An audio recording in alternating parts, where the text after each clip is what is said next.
Chronique d'une nation, l'Afrique aux Africains. L'Organisation africaine du bois. En 1976, lors du 3e sommet franco-africain tenu au Palais de Versailles, le slogan l'Afrique aux Africains avait émergé comme un symbole puissant des aspirations des nations africaines à une plus grande autonomie économique et politique. Ce slogan représentait un désir de prise en main des ressources et des destinées par les Africains eux-mêmes, plutôt que par les anciennes puissances coloniales. Cette expression de souveraineté et d'autonomie se distinguait clairement des mouvements sécessionnistes, en ce sens qu'elle ne cherchait pas à diviser ou à se détacher des structures existantes, mais plutôt à renforcer le contrôle africain sur les ressources et les institutions continentales. Après les indépendances, les anciennes colonies africaines avaient cherché à redéfinir leurs relations avec la France à travers des sommets et des conférences. Le sommet franco-africain créé en 1972 par le président français Georges Pompidou visait à promouvoir une coopération économique et un dialogue entre les nations africaines et la France, mais il n'a pas seulement servi à renforcer les relations bilatérales. Il a aussi été un catalyseur pour le développement de diverses initiatives africaines visant à exploiter et à gérer les ressources du continent de manière autonome. 3 organismes seront créés par la suite sous l'initiative du Gabon. La première fut l'Organisation africaine du bois. En 1963, le Gabon et le Congo, 2 principaux producteurs de bois, avaient confié à l'Office des bois de l'Afrique équatoriale française la gestion du marché du bois. Cependant, ce système avait rapidement montré ses limites face à la croissance des besoins et des enjeux économiques. L'idée de créer une organisation continentale dédiée à la gestion et à la commercialisation des ressources forestières a donc pris forme. Le président du Gabon avait joué un rôle crucial dans cette initiative, qui visait à créer une institution capable de réguler le marché du bois et de promouvoir la coopération entre les pays producteurs. Cette idée avait été formellement discutée lors de la conférence des ministres des pays africains producteurs de bois à Libreville en 1974. Le concept avait pris une forme plus concrète lors de la 2e conférence interafricaine sur l'économie forestière et le commerce du bois, qui s'est tenue à Bangui, en République centrafricaine. En juin 1975, le Cameroun, le Congo, le Zaïre, la Côte d'Ivoire, le Ghana, la Guinée équatoriale, la Tanzanie, Madagascar, le Libéria, et la République centrafricaine et le Gabon, au total 11 pays signèrent l'accord de création de l'Organisation africaine du bois. Après l'Organisation africaine du bois, pour harmoniser les pratiques culturelles dans la sous-région, le Gabon se pencha vers un projet plus ambitieux. La création du Centre international de civilisation bantoue. L'histoire des Bantous, qui constitue une part fondamentale de l'étude des peuples africains, est particulièrement significative dans le contexte culturel et historique de l'Afrique centrale. Au Gabon, un effort particulier avait été fait pour préserver et valoriser cette riche histoire.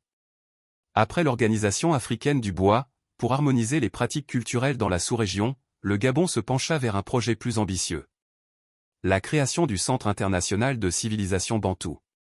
En juillet 1982, lors de la conférence sur la culture bantoue, les ministres de la culture des pays de la zone bantoue se sont réunis. Cette conférence avait révélé la nécessité pour les Bantous de mieux comprendre leur propre histoire, comme le soulignait le président gabonais. Inspiré par le premier congrès des écrivains et artistes noirs de 1956, le Centre international de civilisation bantoue avait été établi comme le reflet d'une prise de conscience collective, en un mot l'outil qui devait permettre de comprendre l'homme bantou et son histoire. L'idée était que le centre servirait à renforcer la compréhension de l'histoire et de la culture bantoue, en établissant des liens comparables à ceux entre l'homme et sa famille. Le développement culturel était perçu comme un pilier pour le progrès politique, économique et social. En 1983, après la 2e conférence sur la culture bantoue, le Centre international de civilisation bantoue avait été officiellement créé, avec son siège à Libreville. Le centre a eu pour mission de rassembler les pays de la sous-région et de promouvoir la culture bantoue à travers des contributions de chaque État membre. Le centre étant créé, il regroupait tous les pays de la sous-région, et chaque État devait contribuer à la mise en œuvre de cette œuvre dont le siège devait être à Libreville. Pour soutenir la mise en œuvre de ce projet, une délégation gabonaise avait visité les pays membres de la conférence islamique. Leur mission était d'obtenir un soutien financier multiforme pour soutenir la mise en œuvre de ce projet. Ce soutien avait permis d'assurer la pérennité et le développement du centre, tout en renforçant la coopération entre les nations de la sous-région. Le 28 mai 1975, 15 États africains signèrent à Lagos un accord fondant un marché commun, le début d'une initiative visant à promouvoir la coopération économique et l'intégration régionale en Afrique de l'Ouest, majoritairement francophone. Cette initiative s'inscrivait dans une stratégie plus large pour renforcer l'influence de l'espace francophone en Afrique et soutenir le développement économique du continent. 8 ans plus tard, en octobre 1983, les pays d'Afrique centrale se réunirent à Libreville pour mettre en œuvre les recommandations de l'accord de Lagos. Ils signèrent l'acte de création de la Communauté économique des États de l'Afrique centrale CEAC. Dans son discours inaugural, le président gabonais Omar Bongo soulignait l'importance de la communauté pour le développement économique de la région. Conscient qu'à l'horizon 2000, les problèmes de notre continent seront essentiellement d'ordre économique, je souhaite longue vie à la CEAC et qu'elle soit désormais au service du développement de nos pays respectifs.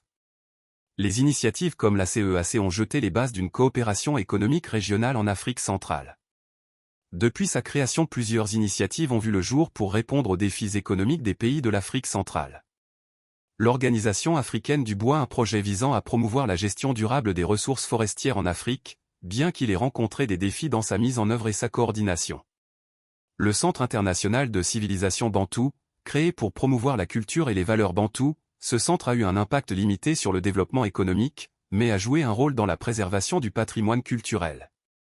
Voici les 3 grandes initiatives du Gabon pour la sous-région après la conférence de Versailles de 1976.